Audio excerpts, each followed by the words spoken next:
Hi, this is Patrick Andrea, Capital Projects and Facilities Manager at the United States Botanic Garden.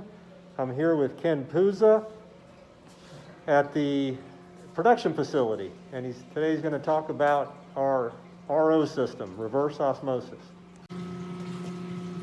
Hi, I'm Ken Puza. I'm going to tell you about our reverse osmosis system, the water treatment we use. Our city water comes in first into the water softener here, as a lot of people have in their own homes. That simply softens the water. Then it comes out of the water softener and goes through these two carbon tanks, which remove any chlorine that's in the water. Because the reverse osmosis units cannot handle chlorine. So then the water comes into these units here. We have two of them for backup.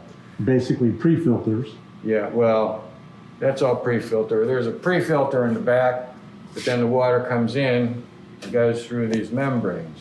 I see I could have a membrane out to show. Yeah. That'd be good. It goes through these membranes, which removes all of the, most of the dissolved solids. And when it comes out of here, it goes off behind you through the lines and gets stored in these tanks right here. So this is full of clean water with no solids, no chemicals, no Impurities. yeah, no impurities. Stored in these what are they?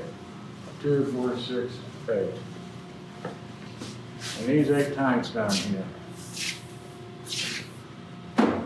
The reason these tanks are black, we only have a couple of these opaque ones, is to keep algae from building up in them.